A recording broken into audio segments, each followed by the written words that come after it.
Hi, I'm Don Debelak. You've reached the fourth video series, which is called You Already Have a Product, Time to Cash In, and this is our fourth series. Now, this is a video series really targeted at people who already have a product. Now, this particular video is really about evaluating your idea to see if it's ready to go on, taking a look at the key elements of your invention, and maybe taking any corrective actions that you need to take before you go into our next series of slides, which is called Pumping Up Sales, and it really talks about how you can get your product out in the market in a big way. So before you move forward, you want to take a stock of where you are. Now, we're not taking stock to say, well, my idea is good or not good or anything like that. What we're taking stock is, do I need to take some corrective action to get my product shaped up and in better condition to really be successful in marketing? There's really six areas that we're going to take a look at. One is manufacturing, design, sales and distribution, networking, partnerships, and funding. Every one of these areas has a big impact on how well you'll succeed. And now's the time before you're really out in the marketplace where you can have damaging momentum and you can lose out. Um, there was this the TV show The Big Bang Theory once had an episode where Penny had come up with some type of bracelet idea, and she was selling these for like a couple dollars, and she was making them in her room, and then she got an order for 100,000 units, and she was trying to make them with the boys, and needless to say, they just couldn't get them out, and the product just collapsed. This is really what you're trying to avoid. You want to have an orderly plan so that you can really get out into the marketplace and you have the support behind you that will really make your product sizzle. Manufacturing, we're going to start there because this is, I find, the area that inventors often have a lot of issues with. One is cost. The cost has to be in line with the pricing.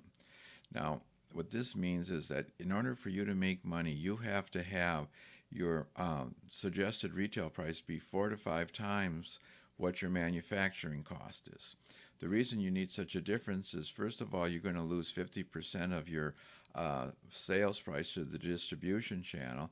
You might have 10 to 20% of the cost left going to sales and marketing, and then you have administrative costs. So even with a 4 to 5 times margin, the inventor might only make 10% on every dollar of sales that he or she has. Now, so get those, make sure you have a chance to make money. If not, you've got to go back and figure out how to get your costs down or how to get your price up. Now, I mentioned tooling status because tooling status really falls into line with cost. When you're looking at your margin to see if your costs are long, you have to look at if tooling and how impacts you. Now, for instance, if you might have made a one cavity mold. Now, that one cavity mold is going to have a lot higher per product price or cost than it will if you have an 8 cavity mold. But on the other hand, that one cavity mold is going to cost maybe only 20% of the cost of an 8 cavity mold. So for inventors, if you're just starting out or low resources and haven't really proven your product will sell, often the one cavity mold is a better choice, even though your costs will be too high. But you don't want, this is money you won't get back if the product doesn't sell. So check out if the market will sell with the one cavity mold, but know what the 8 cavity mold price is so that you know if the product is successful, then you have a way to get to the lower cost that you need. You want to really be sensitive to capacity and lead time. In the Big Bang Theory, they weren't very sensitive to capacity, and they went and sold so much product they couldn't possibly deliver it, and the next thing you know, they're out of business. So know what your capacity is and match your capacity up with the kind of distribution channels that you have, and also worry about lead time. Now, in most cases, if you sell the product to a catalog or retail and you can't deliver for, let's say, 60 or 90 days, well, that's acceptable. But if your lead time is a year, then all of a sudden you've lost all your momentum and you won't be doing well in the business. Now, packaging is sort of area that falls among two categories. One is manufacturing, and one is design. You need a good package. You need a package that protects your product. You need a package that will hold up in the retail environment. I mean, if it's on the shelf for a month, you can't have the package starting to look like garbage. And at the same time, the package really has to sell the product. Um, I would say 50% of the inventors I see don't spend nearly enough time on packaging, especially from a design point. That package is all you have to sell the product. The product has to sell and like in a 2 or 3 second glance to catch people's attention. And if you don't have that good package, it won't do well in retail. If you go out and start talking to retailers, and they're going to look at your package right away, and if it doesn't have that really quick you know quick quick effort to really attract attention, what you're going to find is the retailers are just going to pass. And so really spend time on your packaging. Now what you're doing is you're looking for support in terms for manufacturers if you're using a contract manufacturer. Now, most of the time, I recommend that inventors give their product to a manufacturer where they are a significant part of their business. So in other words, you want the volume that you can generate to be worth maybe 10 or 15% of that manufacturer's volume. If you have that, then the manufacturer is really going to go all out to support you. But if you're just a real tiny percent of that company's production capacity, then someone else with a bigger use comes along, you're going to be out of luck. They're going to work on that company instead of you. And on the other hand, you don't want to go with a company where you're 50% of the utilization, because then that company is just too small. So you also want to look at the manufacturer's terms. I mean, if you get going and you don't have enough cash, if the manufacturer demands a 50% down payment, this is not going to be good for you. You're going to have a lot of trouble in really getting the product out, just because you can't keep paying the manufacturer for the sales that you're getting. So try to work with the manufacturer. Talk to them about terms. Talk to them if you get a big order, and you get a big order from a substantial company, if they'll be willing to work with you on terms. Sometimes the manufacturers just don't have the money and can't do that. And then if you don't have the funding either, you might want to be looking for another manufacturer. Now, design, how does it appeal to customers? Can customers tell what the product is supposed to do? Does it really have a low production cost? Are there features that can be eliminated? Does it lend itself to low volume productions? Really, when we're looking at all these points, what you're really seeing on design is there's two main characteristics. One is, how does the design relate to the consumer? Can the consumer see its benefits in 2 to 3 seconds? Can the consumer tell what the product is supposed to do?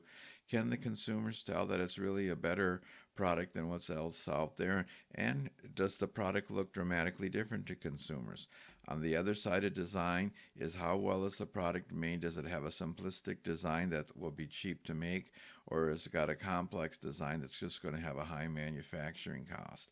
Does it have features that it really doesn't need, or can the features be kind of consolidated into one mechanism? And does it lend itself to low volume production? Basically what you have is, you can't afford to go out and make 200,000 units if you don't even know if your product will sell. So you want to be able to make a product at a low volume in order to prove the product will sell to get successful. Now, a lot of inventors, they've kind of tied to their design, but I really want to recommend that you have your design reviewed and maybe get some suggestions on how it could be improved. Luckily, the internet has been a big boom to inventors when it comes to resources such as designers.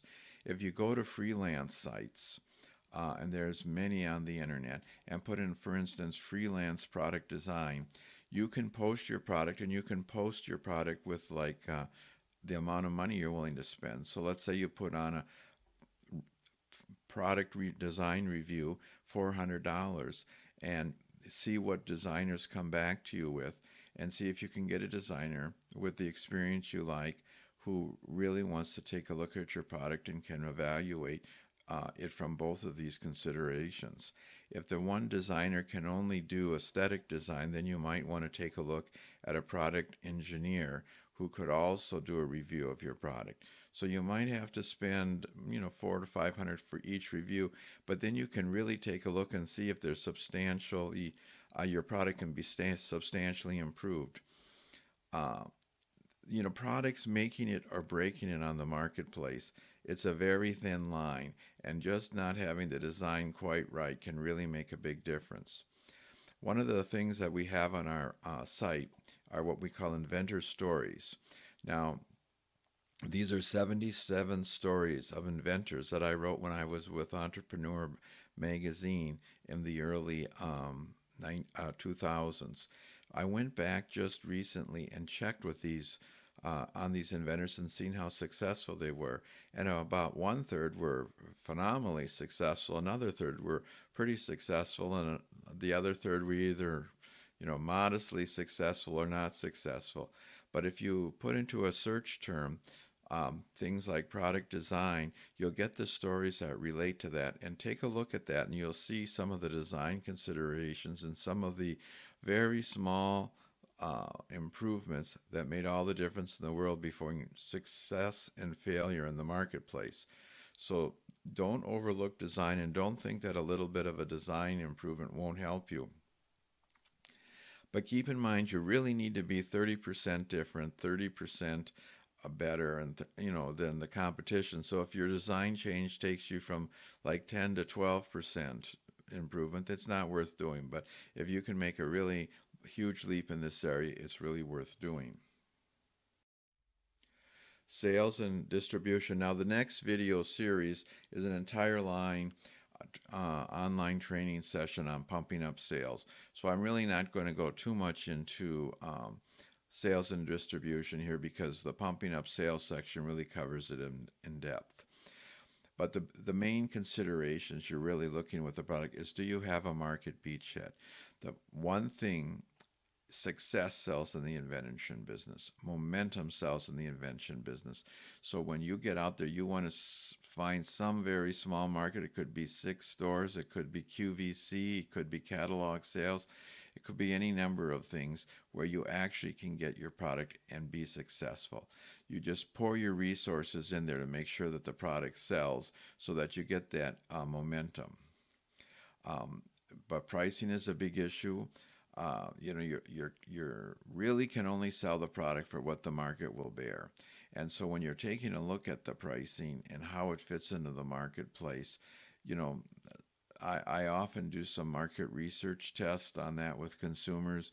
I like to give them like 5 or 6 products and just to rate the products by what their perceived value is. And so then they'll start placing products that are let's say $20, $15, $10, $5, and you'll find that even on established products, the consumers won't rate them the same. But you'll find if you do some research with 5 or 10 people, that they'll pretty much consistently put your product at a certain range. So make sure that you're priced in that range so that you know that your product can go out in the marketplace and is priced right. If it's not priced right, you're not going to make any kind of progress. Now the question is, what kind of a network of buyers, reps, and distributors do you have? Now, if you don't have them all set up, if you're just going out kind of scratch, you really need to go into our pump up sales, which talks about this. But you may have already made progress. But take a look at what kind of industry support you have and what kind of people you've identified. Now, a web page, all the people in the industry, and every inventor has a web page. Every inventor is trying to sell products on the web page, and they might be advertising on Facebook and Google too to get people. I was just talking to someone who has an accessory for iPhones, who advertises on Facebook, and every time somebody puts in the category iPhone. So they might be doing that, but in the end, a web page isn't going to produce a lot of money for you. And so if your product is expensive to make, if you've got tooling cost and you have other considerations, the web page probably won't be enough to support you. So you've got to be prepared to take your product beyond the web page and into the retail environment. The other thing is, have you really kind of categorized your market? So you have smaller markets and larger markets and mid-range markets. So for example, if you have a kitchen product, your smaller market might be QVC and catalogs, and then a little bit bigger market would be independent kitchen retailers. Then the next category might be kitchen store chains like Williams Sonoma, and the larger market might be Macy's. So you want to kind of stratify your markets and know where they are and about what they could do for you, so that you can kind of concentrate on the market size where you have the manufacturing and the financing in place to support you. Now, networking, I'm not sure if you've listened to any other of the videos series, but I'm a big believer in networking. I'm a big believer that you've got to give out and have people in the industry who know what they're doing and can give you assistance. And I believe you need to have some sales reps that can help you and know what they're helping you get into. They have contacts, they have outlets, they have ways to sell the products. Um, and it's very valuable. The other thing it's really valuable is to have contacts at other small and large manufacturers who are in your industry. So, for example, if we stick with the kitchen industry, there's your product might be, you know, doing this job. Know some manufacturers who are also smaller companies that are selling different type products, but they're still going to the kitchen. Find out how they're marketing their product. Find out how they're actually going forward. I mean, sometimes you can just find this out on the phone. Sometimes you're going to have to go to trade shows as an attendee or an exhibitor where you have a chance to meet a lot of people. And you also have to research contacts in your area. Now, networking, you can develop a big group of networks. Really, you should be able to do it in 2 to 3 months. And if you don't have any network, you really should develop that before you start getting out and selling. Um, a lot of inventors think they're the Lone Rangers, but I tell you, it's hard to make it as a Lone Ranger. You need inside help. You need people to go in there and tell the manufacturer or tell your retailers or end-use customers that this is a good product and it's going to work. I mean, these contacts have built up credibility that you don't have. So networking is a key item, and I really recommend that you, if you don't have any network, take the time to and set it up. If you'll notice, some of our other video series have a entire video on networks. Go back and check on some of those video series, and you'll get a much better idea of how you can go ahead and get a full network set up. Now, partnerships. Now, partnerships does not mean a joint venture partnership. It's just sort of could be just a loose alliance, just a little association, and just groups that you work with and can share information. Sort of like book clubs is one level of partnership, and all the way up to joint ventures. So what the question is, do you have partnerships with like-minded companies? And what I mean by that is maybe small to mid-sized companies, companies that are inventor-based, companies that are serving the same target market. Now, always with a company, it pays to when you're selling to have a complete product line and have a complete solution that you're offering to people. But in reality, inventors usually don't have that, and there's also other companies that don't have it. So by banding together and maybe presenting your products at one common front to people, you can have a better package that they will be willing to buy. Are you in a partnership relation with your manufacturer? Now, you're not a cash cow. You don't want to be a cash cow to the manufacturer. You want this manufacturer committed and not just taking your money. So do you feel you have a partnership arrangement where they're really helpful, they work with you, they give you engineering support? Maybe if you're in a pickle, do they give you longer terms, or have they agreed to amortize tooling? Try to be in a partnership relationship with that manufacturer. Otherwise, all they're going to be doing is taking your money. This is another reason I talked about this earlier. You want to go with the manufacturer where you provide maybe 10 to 15% of their sales, because by being a significant partner to them, what you're going to do is you're going to find that they're going to give you a lot more support. Now, if you don't have partnerships set up, do you really have resources to move quickly? I mean, if you're going to get a big order, can you actually get that made? Do you have the funding to get it made? And again, if you have a sales, can you really get out in the market and call on all these stores on your own if you don't have something set up? It's all a matter of taking a look at what you can do and having your resources lined up and matching that to your efforts. One thing I'm a big proponent is private label agreements. This is an easy way to get a lot of sales in the market, though you give up margins. But have you looked at other opportunities? Now, a private label sell is where you sell it to a company and they put it under their own name. For example, if you have an electronic accessory and you're trying to sell it to Best Buy, they're a tough sale, but if you offer them a private label agreement, they might do that. Of course, the private label agreement doesn't establish your brand, but it gets you in the marketplace quickly, and it builds up sales for you, and it gives you the resources to do other things. Plus, a private label agreement really helps you get a more of a partnership relationship with your manufacturers. Then you just have to wonder if you have enough sales reps or other outlets or distribution channels to match your sales goal. Make sure, again, your resources dictate everything, but make sure that you have all the pieces in line here with your partnerships to match what you're trying to do and what your resources are. Now, funding now is this is a resource. How much money do you have? And this really depends upon your product, what the lead time is between buying raw materials and having a produced product. It all depends on how much terms your manufacturers are going to give you.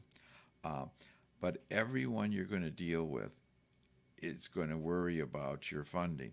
So if I'm going to be a regional chain and I'm going to put your product into the line, I'm going to worry about warranties, I'm going to worry about returns, I'm going to worry about if you can continue to support the product. And so it's not just a matter of you having enough money to get the product out and going. It's can you represent enough funding and support and stability so that the manufacturers or your customers will be willing to do business with you. This is one reason I like you to have somewhat of a firm positive agreement with the manufacturer. That's something you can point out for funding. I like you to have industry experts, like for instance having an advisory board of people who are in the industry that supports the case that you have enough money. Or you just have to have enough funding. You have to have enough money in the bank, or you have to have access to enough capital, and that you can explain that to your vendor. For instance, QVC, they're not going to be willing to take you on if they have worries that you can even ship. QVC usually gives an order for 1/4 of what they expect to sell to start, and expect you to be able to deliver the rest. But it's not just expect and hope. They actually check you out and make sure that you can do that. So if you're self-funding now, can you continue to do that as your orders move up? Do you have an investment network? Are you financially strong enough even to get investors? If you go back into our last video series on going forward, there's a section on financing and all your financing options, and we'll be talking about this a little bit more in one of the upcoming videos.